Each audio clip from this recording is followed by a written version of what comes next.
Journaliste, romancière, cofondatrice du prix de la Closerie des Lilas, 10e roman pour Emmanuelle de Boisson que j'ai le plaisir d'accueillir, Je ne vis que pour toi, et c'est publié chez Calman Lévy.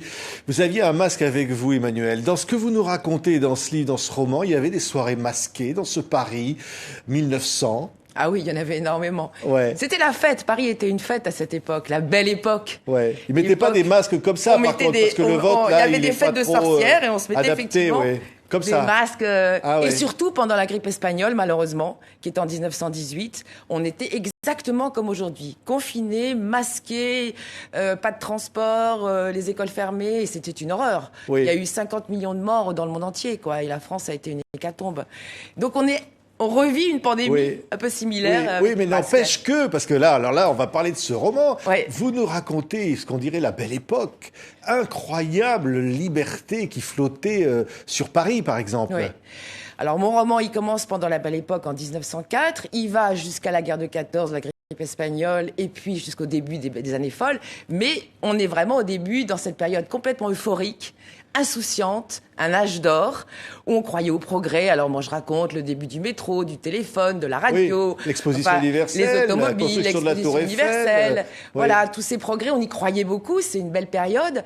Et il y avait des arts extraordinaires, très novateurs, les cubistes, Picasso, les ballets russes, et puis des salons, une vie parisienne de fête avec des music-halls, avec des soirées au Bataclan, au Moulin Rouge, des courtisanes très nombreuses, des bordels. Enfin, c'était là une fête permanente, Paris, à l'époque. Oui. Alors, cette fête permanente, votre héroïne, là pour le coup, qui est une héroïne de fiction que vous inventez, qui débarque à Paris avec son mari, et elle vient de sa Bretagne, et elle va découvrir ce milieu qui, là, lui, est bien vrai, a bien existé, autour notamment de Colette, et autour d'un certain nombre de personnages féminins éprise de liberté.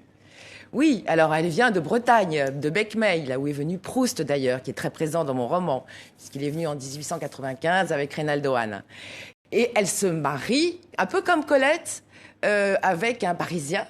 Et je me suis inspirée aussi du moment où je suis montée à Paris, parce que pour une petite provinciale, il faut voir ce que c'est que d'arriver à Paris. Et c'est une manière, ce personnage de fiction, de permettre au lecteur, je lui prends par la main et je lui dis, voilà, je t'emmène dans un monde parisien à travers cette petite Valentine. Alors, on voit Colette là derrière. Alors, on voit Quel Colette. personnage, Alors, Colette. la première soirée, elle rencontre Colette. Et Colette était une femme à l'époque, elle avait écrit des Claudines qui étaient signées par son mari, mais elle en avait assez. Et elle voulait prendre sa liberté, signer de son nom. C'est une femme très bonne vivante, amicale, talentueuse et scandaleuse. Elle aimait bien le scandale. Hein. Jusqu'elle allait au Moulin Rouge. Elle avait embrassé sa maîtresse qui s'appelait Missy devant tout le monde. Ça avait fait un scandale. Enfin, sa vie, je la raconte beaucoup dans mon roman, est extraordinaire. Oui. Et donc, à cette soirée, ma petite Valentine va rencontrer Nathalie Barnet. Voilà. Alors, personnage. C'est le début du roman. Donc, vrai, qui a vraiment existé, comme Colette, évidemment, qui va, comment dire, enflammer quelque chose pour votre héroïne. Alors, c'est progressif. Au début, elle est mariée, n'oublions pas, elle tient son statut, sa réputation, elle a des principes. Et Nathalie va jeter son dévolu sur elle et lui faire une cour assidue. Et elle est quand même assez fascinée par cette femme. C'est une femme, elle est une riche américaine, femme de lettres, elle est solaire, elle est assez hypnotique. C'est une femme qui est très cultivée et Valentine va avoir envie de publier, d'écrire grâce à elle et d'entrer dans ce monde de femmes, des fêtes dont vous parliez tout à l'heure, ces fêtes païennes.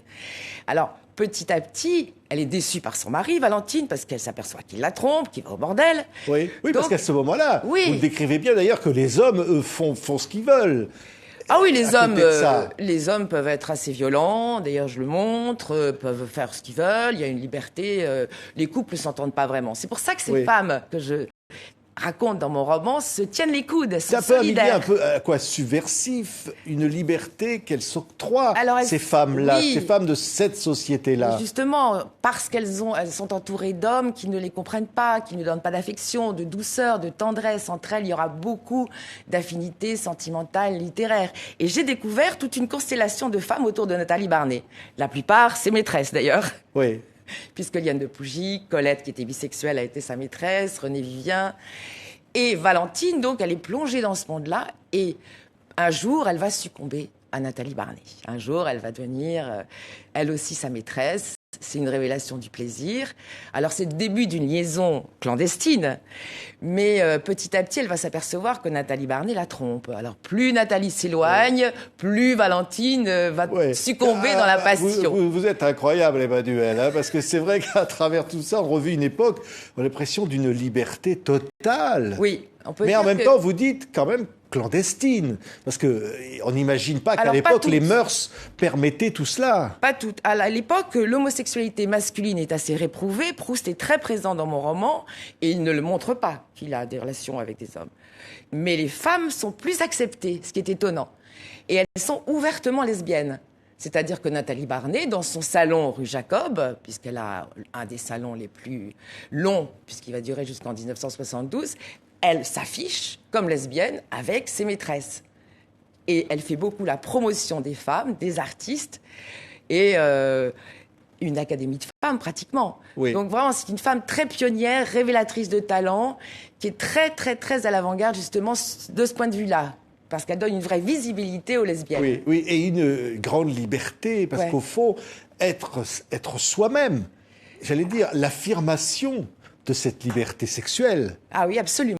Elles s'affirmaient, elles s'affranchissaient des hommes. Et alors bon, il y a eu des hommes qui étaient réticents, mais dans ce petit milieu de Nathalie Barney, rue Jacob, avec son temple de l'amitié, les artistes qui y étaient, parce qu'elle a vraiment eu tous les artistes de l'époque. Et la petite Valentine va entrer dans ce salon. Oui. Bon, alors, et elle va découvrir qu'il y a Paul Morand, il y a Proust, il y a Paul Valéry, mais aussi des Américains, comme les Fitzgerald, James Joyce. Des personnages. Et elle va jusqu'à Sagan. Oui, et donc, il y a une intrigue. Il y a une intrigue. Ça parce qu'il va se passer évidemment des choses qu'on ne pourra pas raconter. Il y a une intrigue autour d'un trio, d'une histoire de jalousie, de vengeance, des rebondissements. C'est quand même un roman construit comme ça. Mais vous adorez vous plonger dans ce monde-là, Emmanuel de Boisson, parce que c'est profondément romanesque. J'ai adoré écrire ce livre. J'ai vécu à travers ces femmes, en écrivant ce roman, l'initiation et l'affranchissement de Valentine. Bon, et puis cette amitié qu'il y a entre elles, cette solidarité à laquelle je crois beaucoup, puisque bon, je suis cofondatrice du prix de la Closerie des Lilas, je crois vraiment que les femmes d'ailleurs le jury n'est que féminin. N'est que féminin, ont besoin d'avoir cette solidarité pour une meilleure promotion de leurs œuvres, pour pouvoir défendre leurs droits. Il y en a encore beaucoup à acquérir, et je crois vraiment que ces lesbiennes, comme les lesbiennes d'aujourd'hui, étaient carrément à l'avant-garde. Allez, il ne nous reste plus qu'à cliquer et collecter. Voilà, le Emmanuel de Boisson, vous le cliquez, vous le collectez. Oui. Je ne vis que pour toi, publié chez Calman Lévy, vous allez vous régaler. Merci beaucoup, Emmanuel, d'avoir été avec nous.